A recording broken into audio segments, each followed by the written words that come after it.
Okay, well, let's talk about the Turing Test, thinking, reasoning, and understanding. You've co-authored the Turing Test entry with David Dow, so that's a feather in your cap, I'd say. So let's talk about behavioralism and intelligence.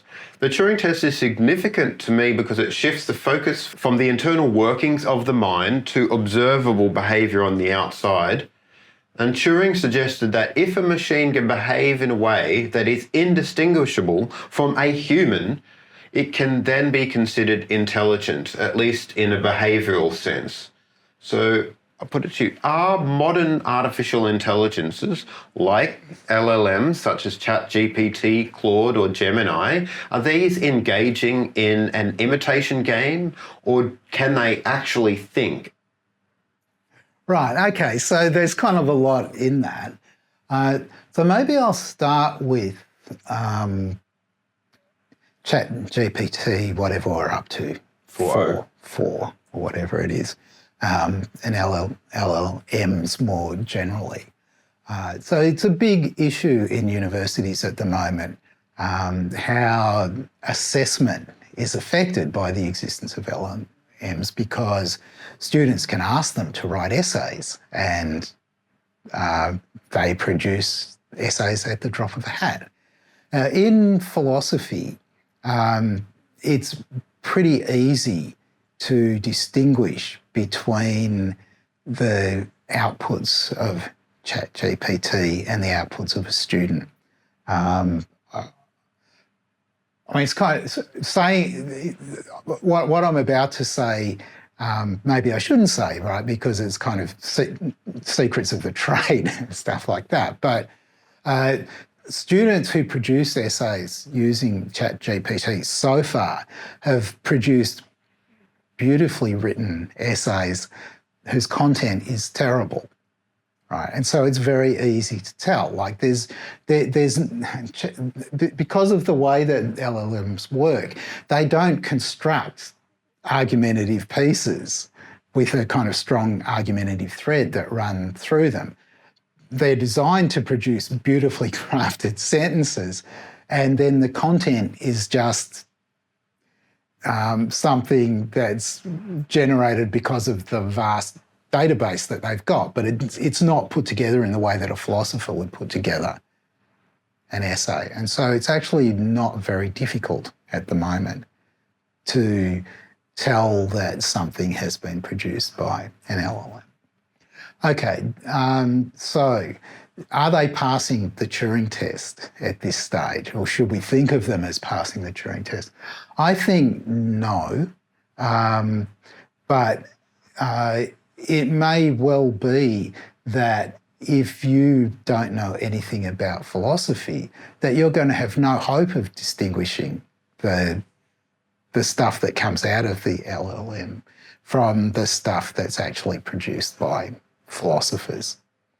And so it depends a bit how you interpret Turing's original formulation of the test.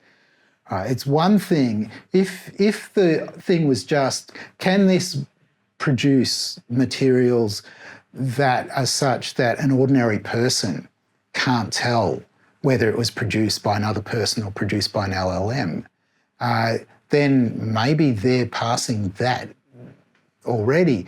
But that just means that what Turing should have done is said, picked subject expertise as rather than just being an ordinary person. Can you convince an expert, right?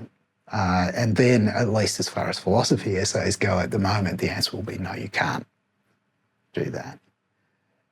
And it will be interesting when we revise the Turing test entry, exactly what we want to say about LLMs, I think. But I haven't talked to David about that yet. And we will have to do it probably next year at some point. Yeah, that's interesting. It would be interesting to get you two in conversation about that. So I guess in answer to the question, can they think, you would say no at the moment. At this stage. But, and I guess I'm kind of inclined to think that that'll be very hard to tell whether I mean, it'll be very hard to give an affirmative answer until we're building androids, right? And you can just engage in a conversation with an android and its answers are indistinguishable from the answers that humans would give in relevant senses. I mean, you know, maybe you ask the android whether it likes strawberries and it says, well, I don't eat them, right? Because it's using some different sort of power source. And there'll be things that you won't have in common with the android, but there'll be all kinds of things that you'll be able to have conversations with it. That will be just like talking to another person. Then we would definitely have something that passed the Turing test. Now, LLMs are not like that. They're not embodied. They don't have senses. You know, they don't respond. They also don't have kind of drives or desires. They're not things that they're trying to do. So there's a whole lot of ways in which they're quite different from human agents. And that makes questions about sort of mindedness and intelligence really difficult, I think. Arguably, they're not agentic at the moment. DeepMind are talking about moving them in an agentic direction. Yes, right, which is, if you want to have things that pass the Turing test, that's, I think, what you need to do. Yeah.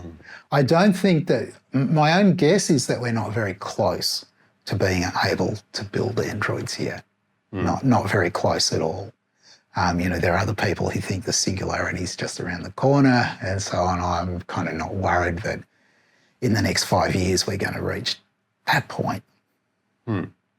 Yes, so there's a sense in which the type of intelligence that humans embody is a pretty good standard because we understand it and we have a direct representation. To some extent we understand it.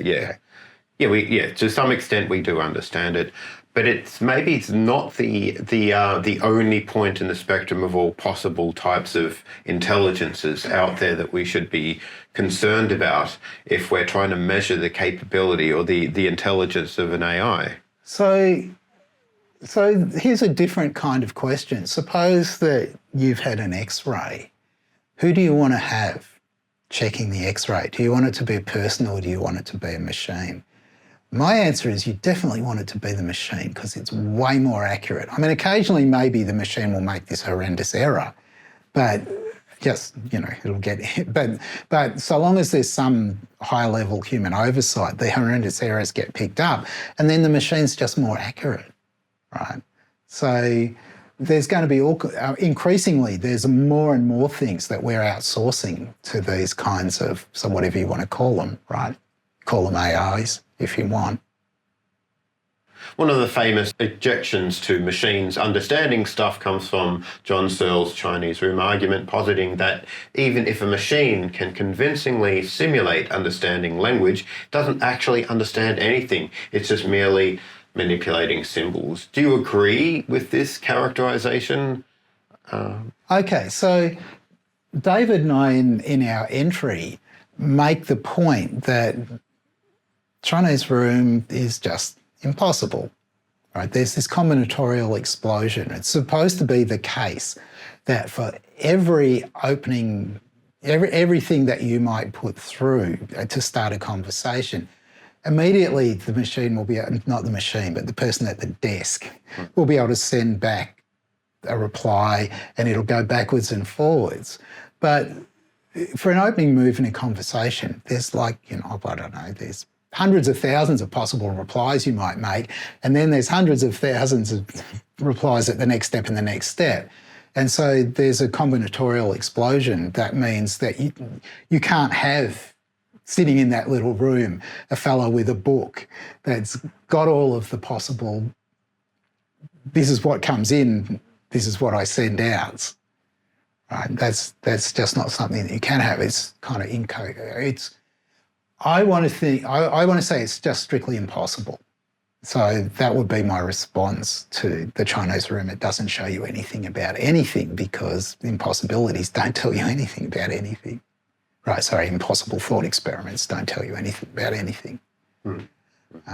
And I think this is a common problem in this area. So there are other thought experiments that are beset by similar kinds of problems.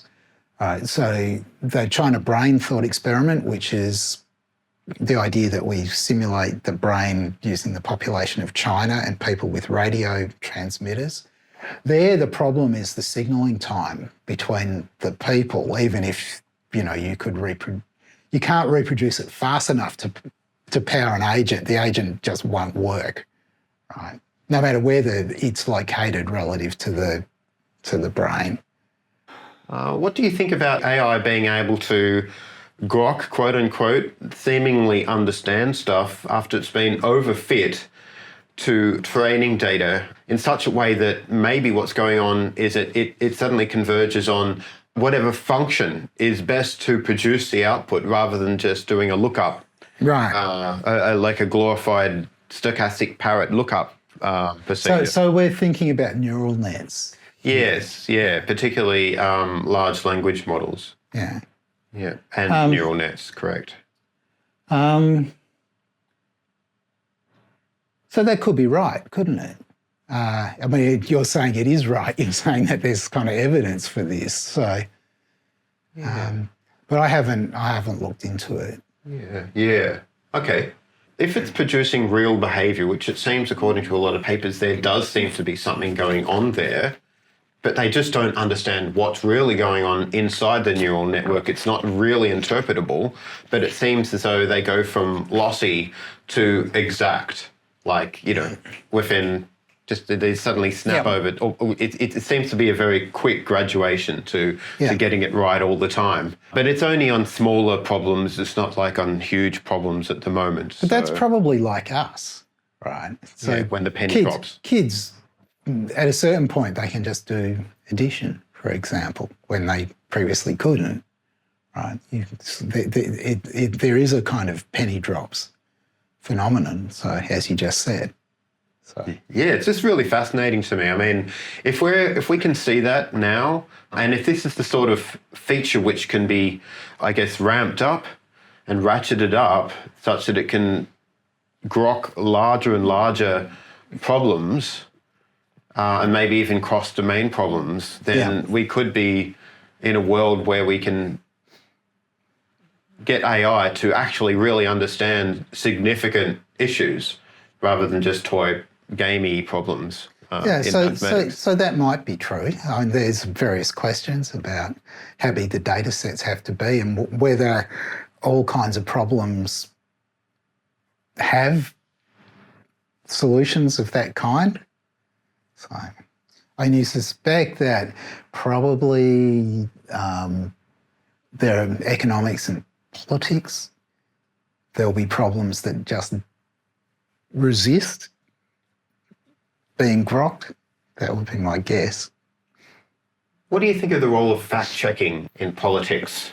John Cook from University of Melbourne, who I recently had come and do a talk and interviewed, he's been working on a system that uses artificial intelligence to help determine the pedigree of some articles and the veracity of them and give them weights and all that sort of stuff to determine a likelihood that they're true or not, or how accurate claims certain people are making, whether it be on a political stage or in like a market of competing ideas.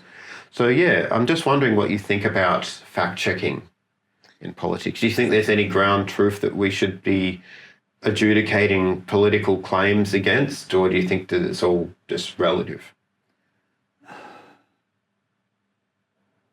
So surely it depends, right, on what people are saying. I already committed myself to, if there's a scientific consensus, you should be coordinating to it. So anything for which we can find kind of independent global consensus, if politicians are denying it, or whoever it is, political commentators or whatever, that's a black mark against them, right? So that's a kind of fact-checking. But on the other hand, if we're in domains where there's no expert consensus, then it seems to me the fact-checking just goes in a different direction. Instead of saying, well, these are the facts, we just say, but there's no consensus in this area. So what you're producing and claiming as a fact is clearly just your opinion, right? Or it's the opinion of the people that you represent or something like that. It brings us back to whether moral realism is true and that whether values can have some grounding in reality. But let me just ask, the Turing tests have been highly influential in AI research, though many these days look beyond the Turing tests, focusing on specific capabilities like problem solving, learning and perception. What types of alternative tests do you think would further the avenues of research into AI capability, measuring AI capability? Yeah, so we're getting way beyond my expertise asking that kind of question. So making little creatures that have autonomous goals and have to do problem solving, like back in the 80s, books as insects, right?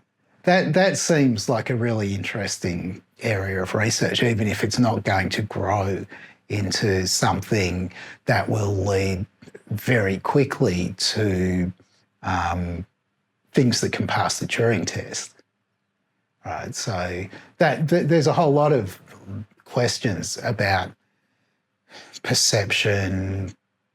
So more generally, inputs about the kind of intervening states, desires, beliefs, and so on, and the outputs, behaviour, right? So that seems to me that was a really promising area of research. I assume that it still is. What are your thoughts on AI's performance in moral Turing tests? Okay, so I don't know much about this. So I assume the thing is that you want to produce AIs that are confronted with moral dilemmas or moral questions, and what they have to do is what exactly? To respond in a way that doesn't give away that they're a machine. So, if you think about autonomous vehicles, and the vehicles that think, I was about to run into another machine, I'll just run over these three people. Very few people would respond in that way. Right, so you might think of that as, okay, they're not passing a moral Turing test yet. No.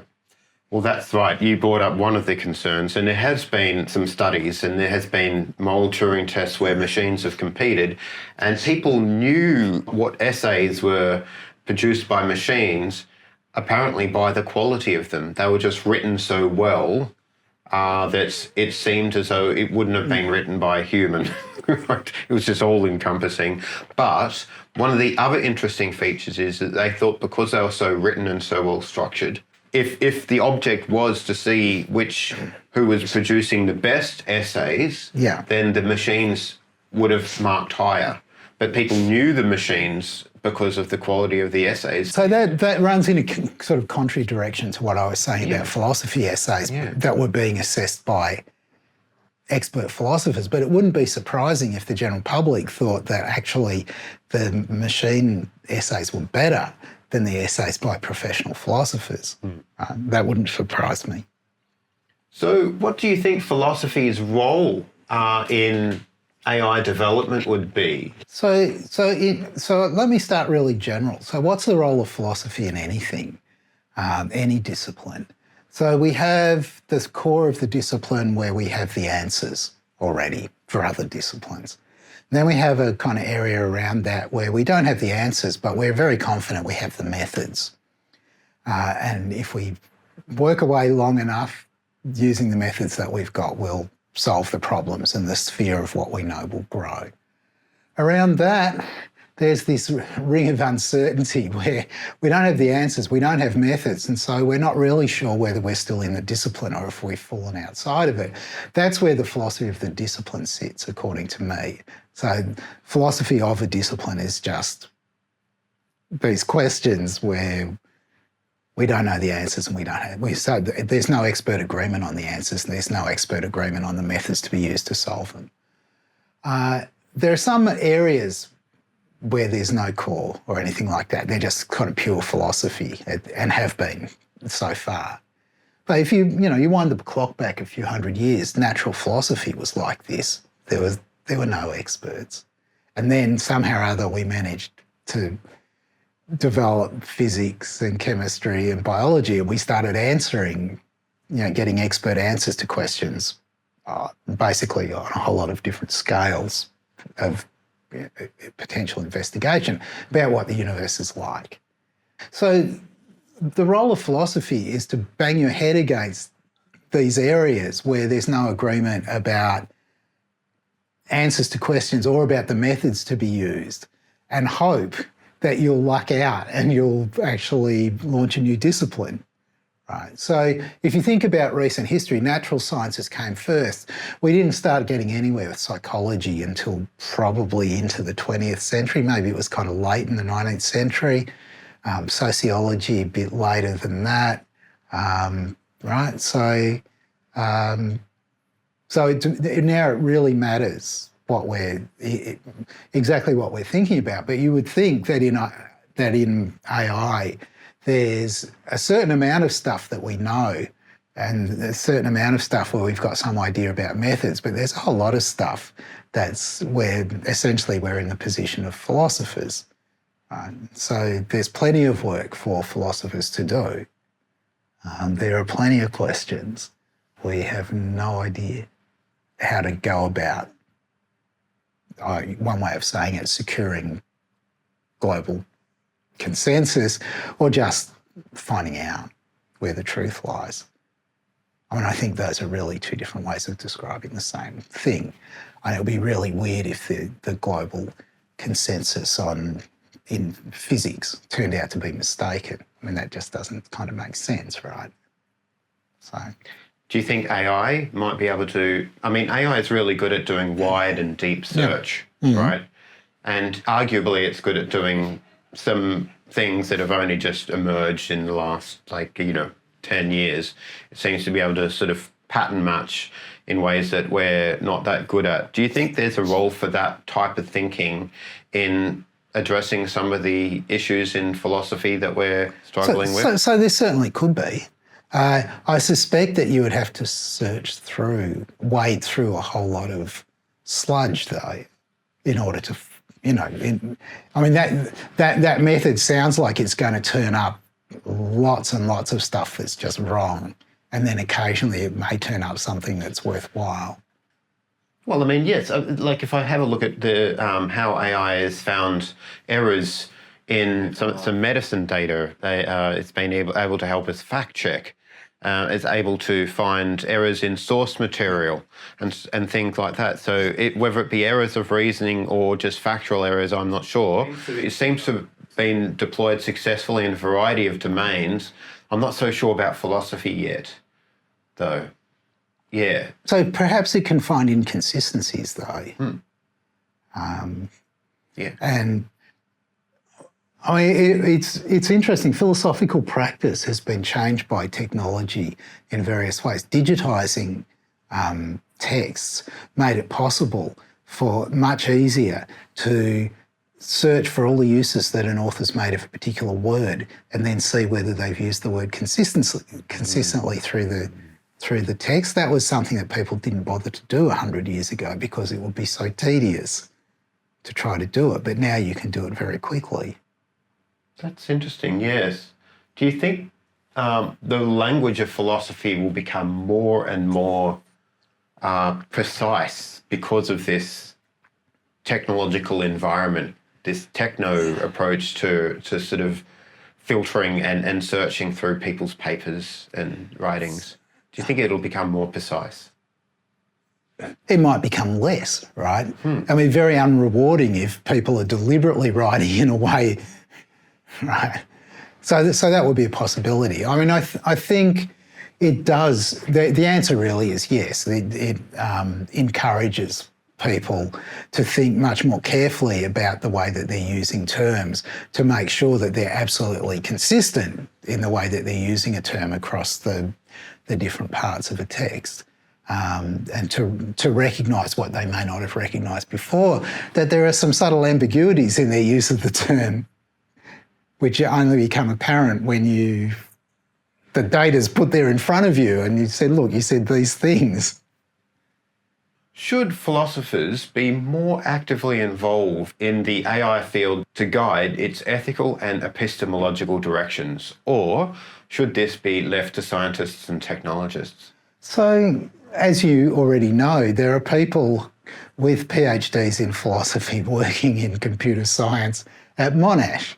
So, Kevin Korb, it seems to me to be kind of ideally the kind of person that you want to have in your team, someone who's got a foot in each camp.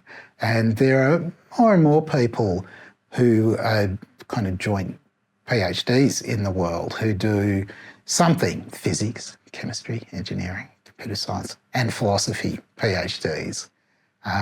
Because there is a niche, right? If you've got a big project, you may well want to have, that is a big interdisciplinary project, you may well want to have a couple of philosophers on the team because they do have certain kinds of skills that the other people in the team don't have that contribute to the overall functioning of the team. So my answer is going to be straightforwardly, so long as you find the right philosophers, yes. I went to Macquarie University to do some interviews, and they seem to have a very decisive cross-pollination of the philosophy and the sciences in their approach to doing their research into the mind and neuroscience and stuff like that. And yeah, I thought that was really amazing. So we have that too. So Jakob Hui, who's a philosopher, runs a neuroscience lab at Monash, and he's kind of, in the course of his career, shifted from being somebody who was very squarely just a philosopher to somebody who's now publishing primarily in scientific journals. So there's quite a lot of similarity between research on the mind at Macquarie and research on the mind at Monash. Yeah. Let's talk about metaethics. According to the Phil Papers survey, you accept or lean towards moral realism. Is that your current view? That was as of 2020. So I think that there are some moral claims that are true, and that's what I mean by moral realism. There are some moral claims that are just true. Like you shouldn't torture infants solely for your own enjoyment. I just think that's true. You shouldn't. Is there a principle behind not torturing infants? So I suspect that the claims that I think are true could be derived from deeper principles, but I haven't studied ethics enough to know what the deeper principles are. And I do think that there are a lot of principles that are, they sound trivial when you say them, but they're highly non-trivial. So for example, you shouldn't kill except when you're allowed to, right? I think that's a universal moral principle, but we don't agree exactly about the circumstances in which you are allowed to kill. I mean, there are some things we all agree on, pretty much. You can kill in self-defense, right? There are conditions, but there will be circumstances where almost everybody thinks that you can kill in self-defense. Most people think similar sorts of conditions you can kill to defend your kith and kin, your children, for example, your spouse, right? If there's no other option and it's them or the other person, then it's okay to kill them. Many of us think, though this is less universal, that in certain circumstances it's okay for soldiers to kill. So if you're fighting a just war, assuming there can be such a thing, if, for example, you're fighting a defensive war, it can be okay. They're the kind of easy cases. Harder cases. So Triage. What's that? Triage. Let's start with animals. Some people think you can kill animals. It's okay to kill them for sport, for pleasure. Some people think it's okay to kill them for food. Some people think that only the conditions that we've already described are the ones under which it's okay to kill animals. Self-defense, protecting your kith and kin, maybe protecting your property, like termites. Okay, to protect your house, you can kill the termite nest. Right? I mean, just to kind of full disclosure, that's very close to my view. There is this feeling that some people have, many people have, that the moral, that even the quite deep moral values that we've got are just contingent on our evolutionary history, and that you can maybe imagine if the evolutionary history had taken a different turn, that we'd have quite different views about what's morally obligatory, permissible, and so on. So I think that's not true. I think, for example, going back to killing, that it's inconceivable that you could have a bunch of social creatures whose norm with respect to killing was, yeah, kill whoever you want, neighbours, parents, kids, yeah, just knock them off if they annoy you, right? You can't have social creatures that operate that way. So it doesn't seem to me that it's contingent, right? That principle, right, as a principle for social creatures is just not a contingent principle, it seems to me. So there's something a little bit Kantian about that argument, but nonetheless, I think that it's probably right.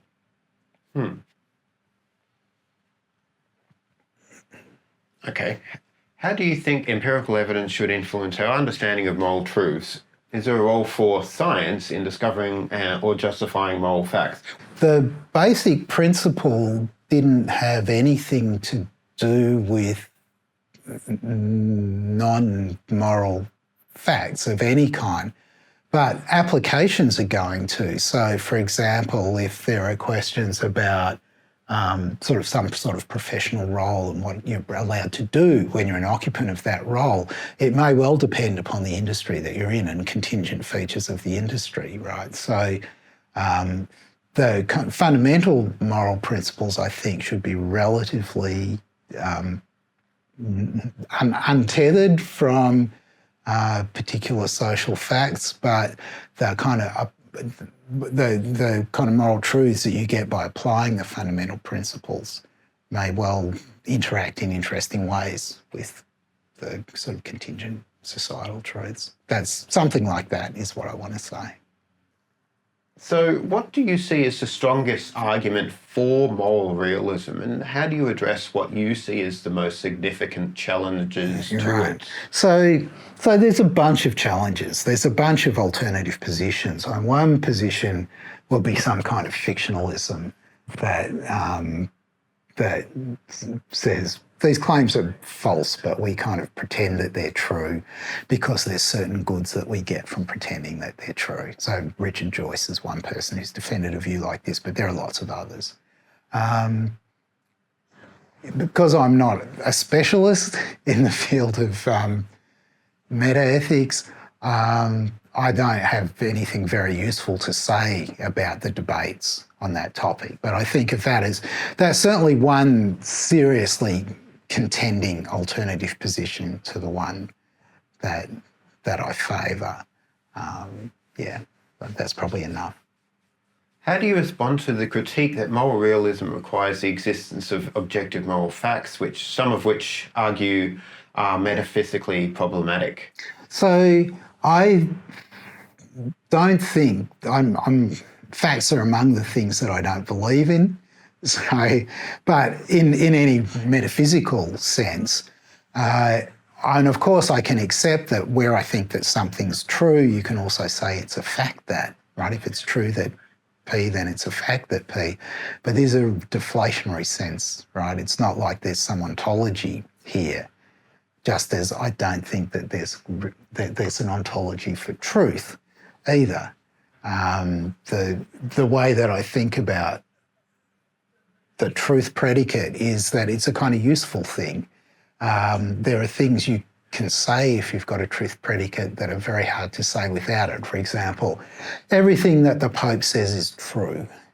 It's very hard to get an alternative to that sentence that doesn't use the word true or some variant of the word true in it, because essentially what you're committing yourself to is a kind of infinite conjunction or disjunction or something like that. If the Pope says that grass is purple, then grass is purple. If the Pope says that grass is green, then grass is green. If the Pope says that snow is white, then snow is white, and so on, right? Just all the sentences of the language.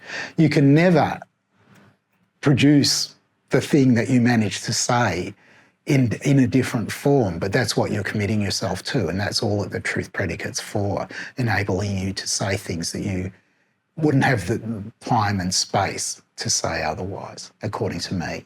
Compressing complex ideas into Well, linguistically compatible. Well, something like that, right? You have this schema. If the Pope says that P, then P, and you can say yes to that. But the instances, there are infinitely many instances of it, and you want to commit yourself to all the instances, right? And one way to do it is to say there's this schema and I'm committed to all its instances, or you can just say everything the Pope says is true and you've said exactly the same thing, right? In other terms. Can we say atoms are real? Is it true? Have we said it's true that atoms are real? So I want to say that we can, with current technology, we've actually observed molecules, and I think we may even have observed atoms. So if you can see them, they're real, right? So the harder one is quarks, right? Because they're unobservable in principle, right? You cannot observe them. I think they're real. I think that the theory is sufficiently widely accepted by physicists that you should bet on their reality. But you might argue that it doesn't matter very much in that particular case. If there's physiological signatures of suffering or pleasure that can be observed, can we then say that suffering and pleasure are real? So I think yes. I think that suffering and pleasure go pretty low down in the biological order. You maybe don't need more than a few hundred neurons before you're capable of suffering, feeling pain. Yeah, okay. So we get down to C. elegans, something, a roundworm, something whose entire brain has been kind of mapped out. And I think that it's not ridiculous to think that it feels pain. And certainly things higher up. I mean, I don't have any doubt about primates, other primates, for example, but I don't have any doubts about cats and dogs either. Right. I mean, of course, there are people who denied it, right? Descartes thought that animals were just mechanisms and didn't have any feelings at all. And ditto for Malebranche and other of the people of the time. Hume thought they were ridiculous. That view was ridiculous. He just thought it was obvious that things suffer. That is, other creatures apart from people, humans. Yeah. I mean, like, it seems to me there's some importance between distinguishing between the obviousness of just watching a dog howl when it's in pain and being able to observe the actual signature of pain in its brain if it were possible to do so. Okay, so that's a different question, and I'm not kind of worried about that. Like my position about the mind or the brain is that all of our mental talk, what makes true the various things that we say when we use mental vocabulary, when we talk about suffering or beliefs or desires or intentions or whatever, consciousness, what makes it true is something about our brains, states, processes, events. I'm not even sure quite what, even at that level, what the right thing is. We may never be able to identify precisely what it is that's happening in your brain that makes it appropriate for us to say that you're feeling a particular kind of pain right now. Maybe we will, maybe we won't. I have an open mind about that. I don't think that the kind of identity theory view that I favour, that minds are just brains, relies on us being able to do that, right? So the signature might be, what you're calling the signature might be forever elusive. Maybe, but it could be. I hope that it isn't. And here's why. Because if AI ends up being quite alien in its intelligence, and instead of us trying to directly specify what to value and what to disvalue, it comes up with a more robust ethical system that it follows by observing the real world without, our evolved preconceptions of what's really good, our evolved biases about what's good or bad.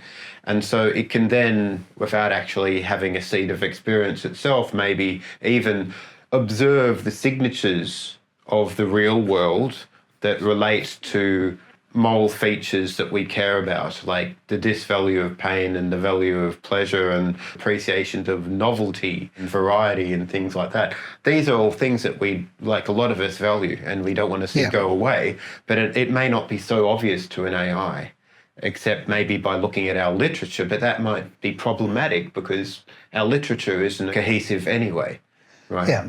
So I guess at this stage, I'm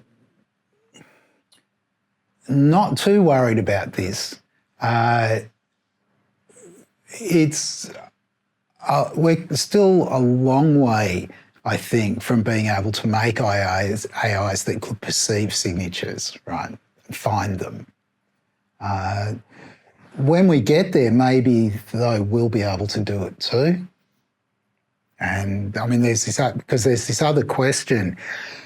This has to do with the singularity about whether the AIs make their own AIs, or not. But if we're making the AIs, we've got examples where AIs can self-improve to a degree, but they're not like, shooting off and blasting way beyond our comprehension. We haven't achieved an intelligence explosion, not yet. No. Not yet. And maybe we won't. Maybe we won't. Yeah, that's correct. So I guess your worry was slightly kind of at a tangent to the thing I was thinking about, because forgetting about AIs, I don't think it matters whether the signatures are available to us or not. If there's something else that the signatures are available to, and if we're imagining that you can read the signatures in great detail, then the other things will have a huge advantage over us if they've got access to the signatures. Like if they can just look at, if I could just, so obviously I'll never have this ability, but if I could just look at you and see what was happening in your brain and know what you were thinking, well, now kind of trying to deceive you about anything is going to be, you're deceiving me about anything is going to become quite a task, isn't it? Yeah. And this is another point in the three-body problem which came up. The alien species have open minds. They have no concept of lying. They look at each other's heads and they can see the patterns in their brain and know what they're thinking. Yeah. That's the way that they communicate. So it's really interesting to sort of imagine that it would be some kind of life form that would be able to do that in the natural world, but just taking that idea and sort of transporting that into the world of AI. Will AI ever get that extreme ability to be able to read the signatures of an environment where it would be able to understand our feelings and maybe even our thoughts, right? That would be quite something. But although I was very surprised at how far Google DeepMind took AlphaFold and the protein folding problem just a few years ago. So I guess I'm not worried about it yet. I need convincing that there's, that there's any chance that our future contains things that can sort of externally read our brains. Mm. If moral realism is true per se, might it be possible to train or convince AIs to care about morals and ethical consequences through some kind of appeal to moral realism? In order for them to care, you've got to build desire into them, right? I think to make the AIs care about things, I think you have to make them agents, right? You really have to make them agents, have to give them agency. And that doesn't seem impossible to me. Like, I've got an open mind about the possibility of making androids. Oh, yeah.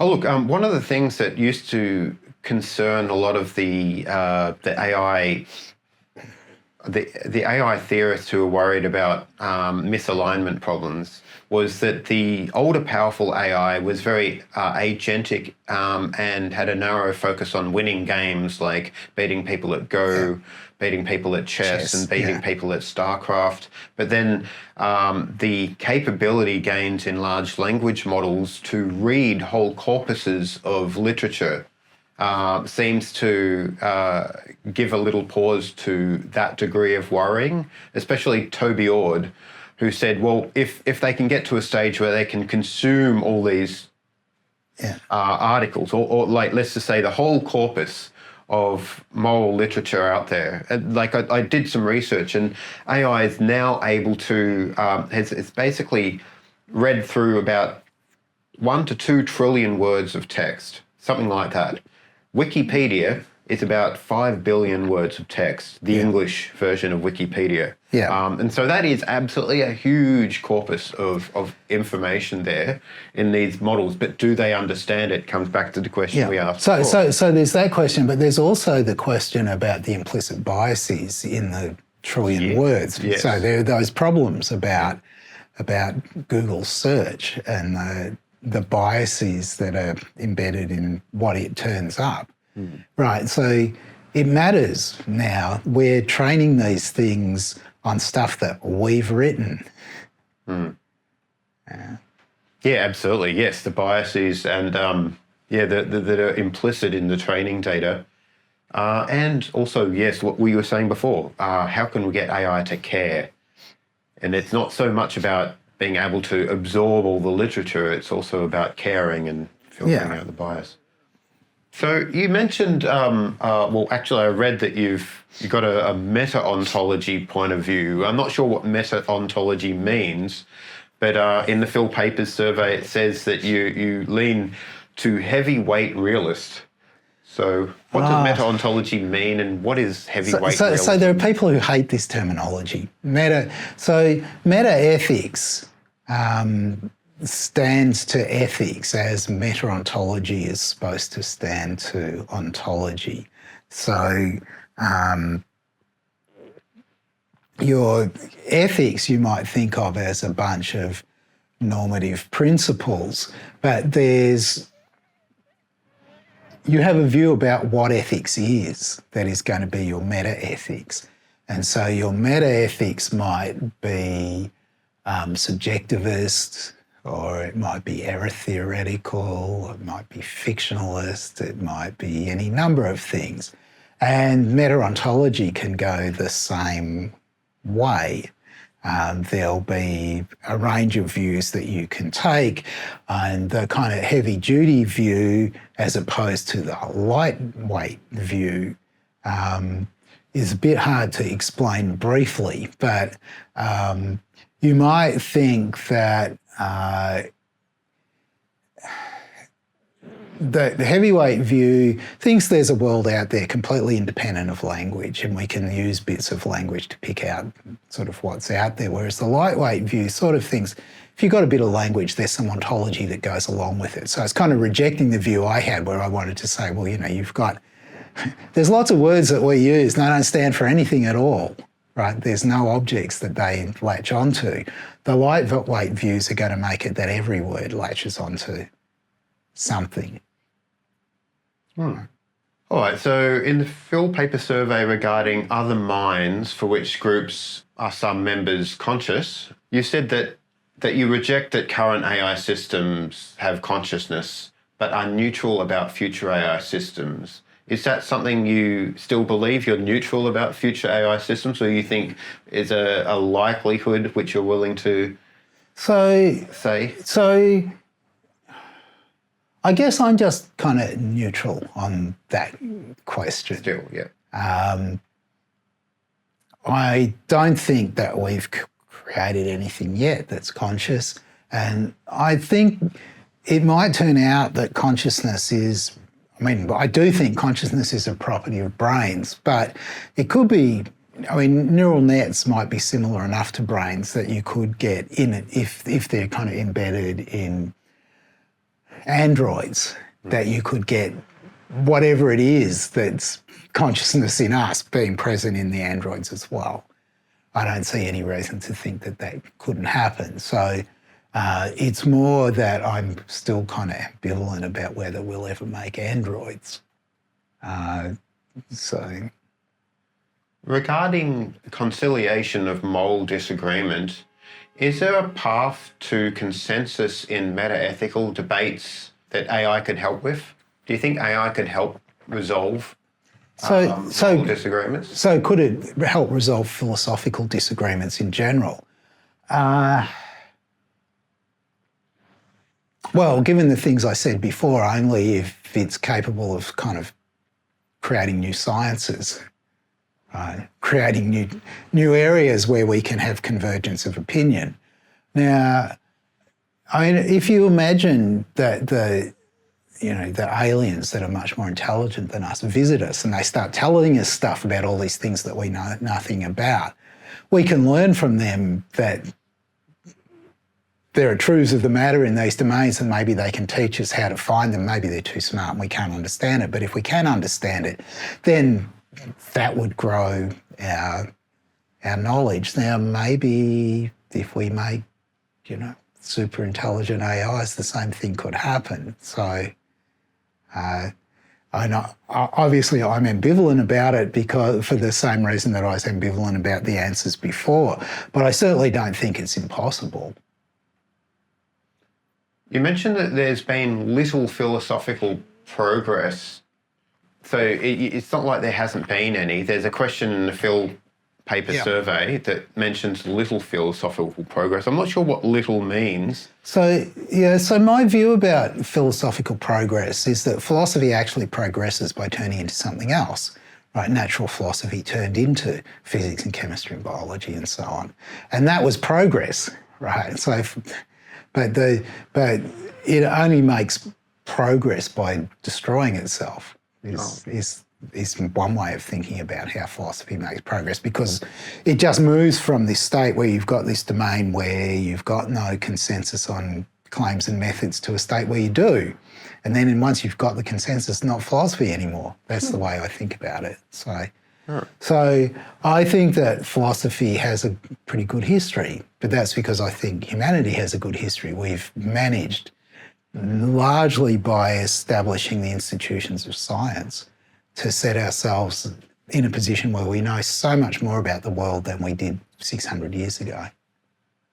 Oh yeah, absolutely. I mean, we've just gone through an explosion of knowing about how our place in the world and even the universe and our time in it, right? Yeah, so there's a whole lot of stuff there. And that's, in one way of thinking about that is that that's philosophical progress, right? Of course, there are bits of philosophy, metaphysics, epistemology, ethics, and so on, where we're kind of where Aristotle was really, and we haven't managed to get any more consensus than there was when he was writing. And maybe there's a reason for that. Maybe we'll never make progress on the normative and evaluative stuff. Maybe there's something about the nature of those things that makes them forever contestable, and so we can't get beyond philosophy. But as I said, I have open mind about this stuff. Yeah. What would persuade you there could be significant progress there? Is it the sort of thing that you can have a confidence at without knowing what the landscape of the pathway to get there might look like? Yeah. So I guess I don't know. I don't know how to answer that question. I think it's very hard at the moment to see any pathway to agreement on political questions or religious questions or just kind of normative and evaluative questions generally in ethics, aesthetics, political sphere. Is this because of human nature, or is it something more analytical? I don't know. Is it not so much human nature as the nature of ethics and aesthetics and politics? I don't know. Well, it seemed very convenient if we could move into a world where human values could be converged. They could converge in ways that made sense, because it seems there's a lot of disagreements about what to value. Yeah, so that maybe is a reason for kind of being sceptical about this and thinking that somehow really it is something to do with us and or those things that means that there's not going to be convergence of opinion to the extent that there isn't already. Like I go back to the earlier Kantian point, I think we agree that you shouldn't kill, in a clear range of cases. We disagree about lots of cases, but we clearly all agree about some. So. I'm concerned about stumbling blocks in AI safety and trying to get it to align to incoherent human values. With so much disagreements between people of faith, rationalists and non-philosophers. So I guess my question is, how might this help coherency in human values, i.e. finding common ground or even more mutual convergence towards more accurate moral rightness, coordination strategies? Then AI would be able to use that to inform some form of like ethics and alignment. Yeah, so it worries me that it's uncertain. So picking up some things I said before, if there's incoherencies, the AI can certainly, assuming it can detect them, it can tell us about them, but it can't tell us what to do in response to them.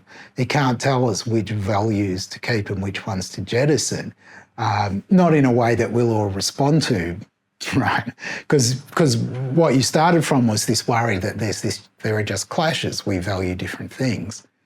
So I don't know, in a way, it's not going to tell us stuff we don't already know if all it does is it points to okay, those people say P and these people say not P.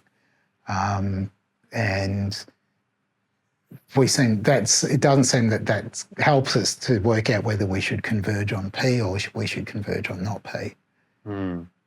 That's why I hope that we can get to a situation where we can have empirically informed moral judgments, which I think we can now, but on a wider range of judgments.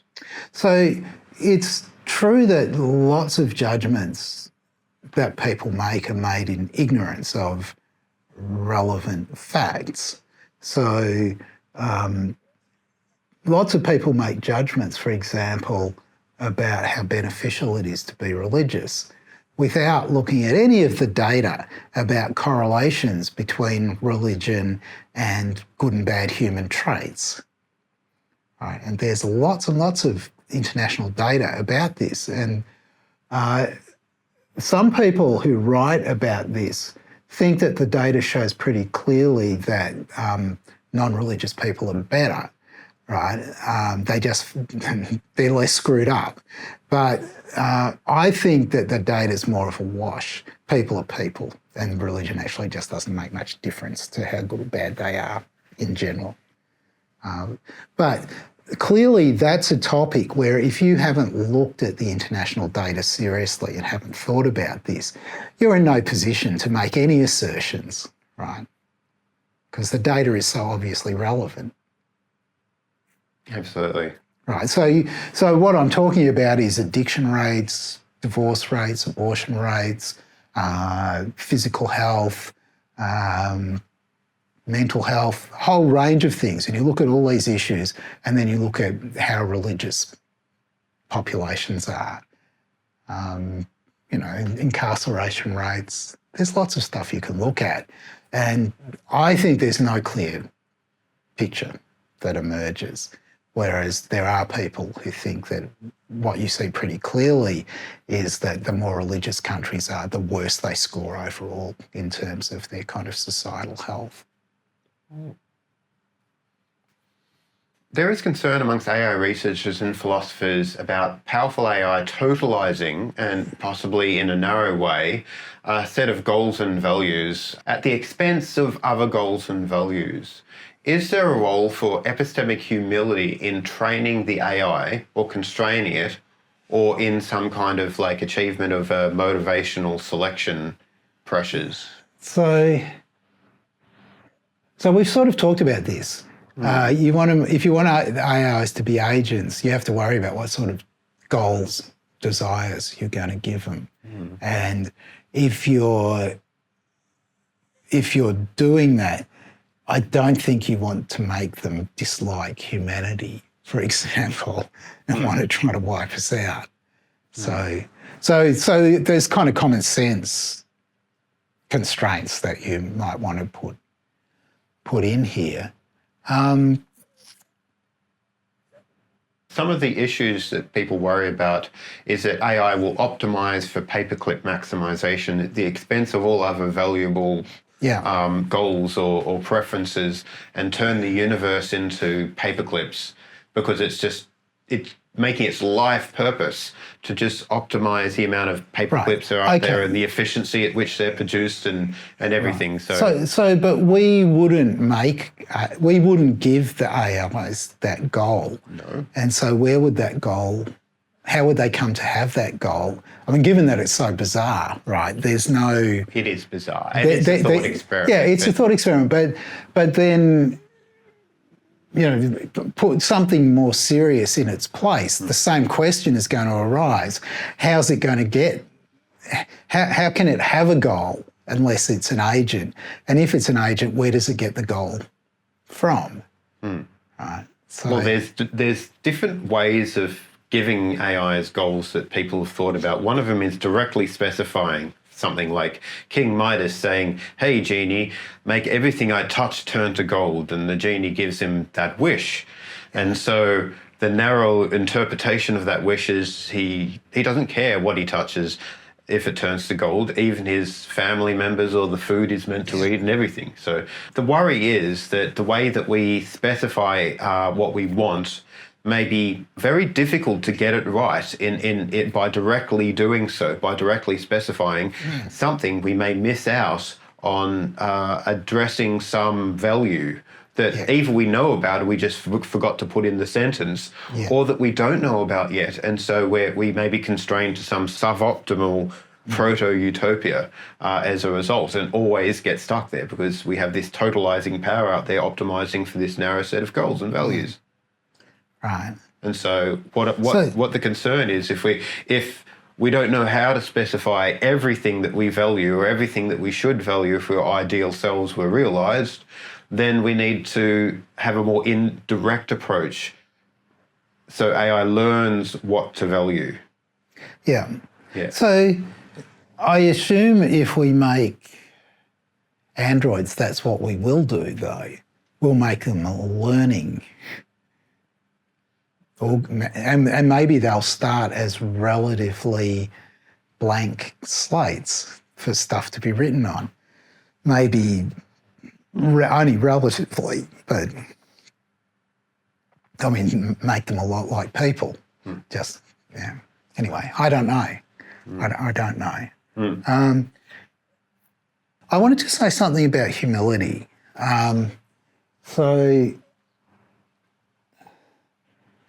What kind of humility is important here? And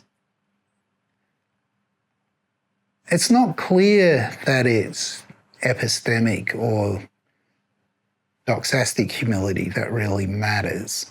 What really matters is a kind of conversational humility, the way that you treat the people that you talk to. Treating what they say as of equal value in some sense to what you say, so that the conversation is two-sided rather than a kind of, an oracle on one side and someone on the other side who might as well just be saying, "Yes, master," right? Anyway, that's just sort of by the by. That does raise an interesting question, because within the community of people who think about AI alignment, some think that we should build a giant Jupiter brain AI, and if we did have that, it would have some kind of epistemic superiority of thinking, cognitive superiority than everybody else. We'd be able to think through things more deeper, more wider and everything. So should we then, if we had this kind of oracle-like AI, should we epistemically defer to its judgment?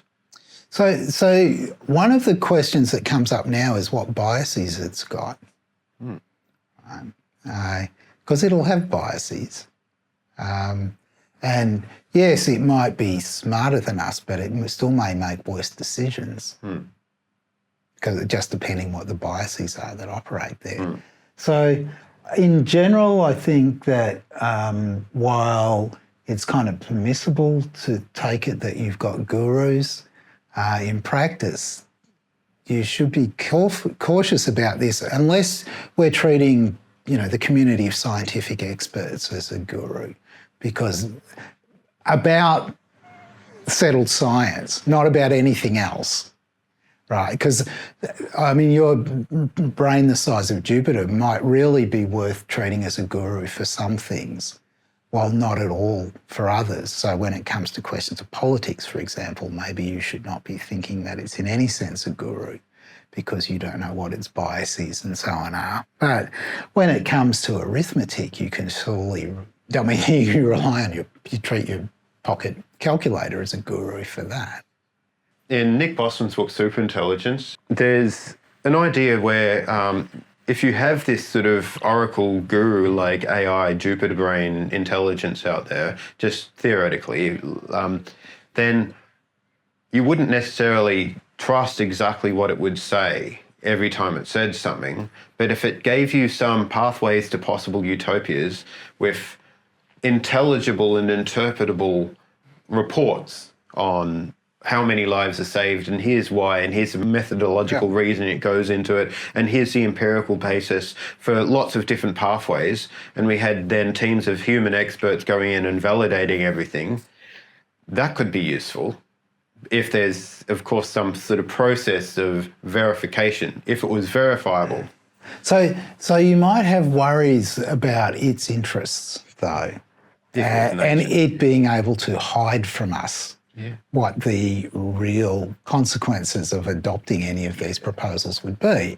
You make it smart enough and you make it opaque enough, then this is a bit like the aliens turn up and say, you can trust us, right? If you've read the book that you're talking about, it's kind of one of the themes of the book that you can't trust anybody. Domination is what everybody wants. So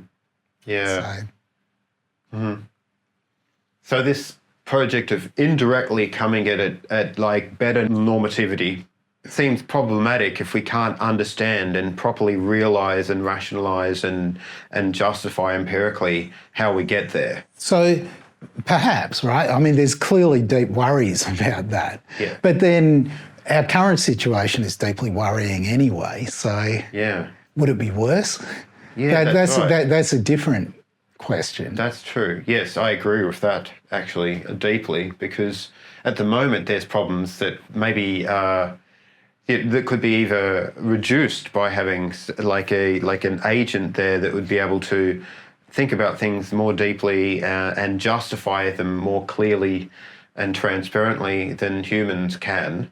I'm worried that we might be in a situation where, at the moment, if we keep on going out without this sort of idealised intelligence on our side, we may be heading for like a real bad place. Right, but then numbers, right? There's that, and on the other side, there's the possibility of who knows what hidden motivations behind the AI. So what do you think about ideal observer theory in considering what we should want? How far can we take an ideal observer theory in considering what we should want if we knew more, had a lot of time to think about things and things like that? So it's tricky. We're not ideal observers, so what are we going to impute to the ideal observer? So I'm thinking about what I should do. I think, well, what would my ideal observer, my ideal advisor tell me to do? And it doesn't seem like that's going to help, right? Do you think ideal observers and advisors are the same thing? No, they're not the same things. So I've jumped to a slightly different topic. Yeah, I think ideal advisors, as far as I understand, give you solutions with our self-interest at heart. Yeah. But the ideal observers are supposed to give accounts of how to structure things at the interest of all moral agents. So there might be no inconsistency between those things. It depends upon what we're imputing to the ideal observer.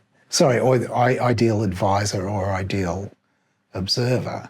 Because your ideal advisor could be most concerned that you behave morally, in which case they're most concerned that you take into account everybody's interests. Right? So maybe they're not different. But I'll go back to what I think was the first thing I said. It doesn't seem like you're going to get anything very concrete out of this unless you can specify what they know, what their values are and so on in detail. But the reason we went to the ideal thing was because we can't specify. We don't know in detail. Well, there's a similar thought experiment that you sure you know, and that is the veil of ignorance thought experiment by Rawls, where there isn't complete information and there is... Deliberately, yes. There's knowledge about personal circumstances, right?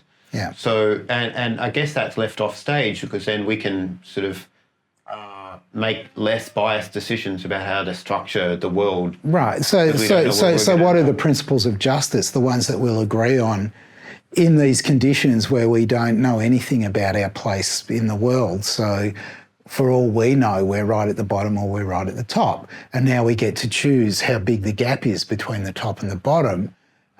So long as we're risk averse, we're going to want to make it fairly small, right? Which is, I don't know, Rawls in a nutshell, I think. Of course, if we're not risk averse, then maybe we won't make that judgment. There's still some input that we're putting in there in order to get the kind of,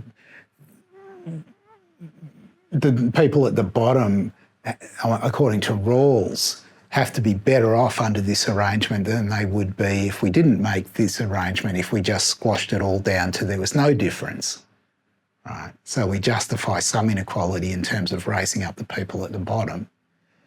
But you might, if you're not risk averse, you might bet on being one of the people at the top and not care. Right? Have you ever been able to change people's minds or influence their direction in how they structure society with the veil of ignorance argument? Have you noticed students changing their minds, for instance? So I've never taught political philosophy, so I don't have a sample of students. Even if you did, there'd still be this question about whether they ought to be changing their minds in response to it,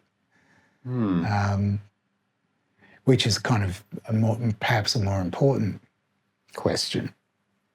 So. Well, do you think that they should? They ought. So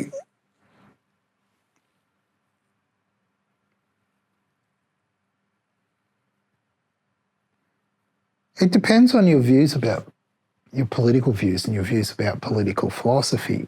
So Rawls is part of a dispute that takes place within, I'll call it liberalism. But there is a question about whether you want to be a liberal at all, or whether you might rather be some kind of, I don't know, socialist. And then you might not care very much if people are going to be liberals where they fall because you think that you shouldn't be a liberal in the first place. Well, there's some similarities between these ideas and the idea of divine psychology, I feel.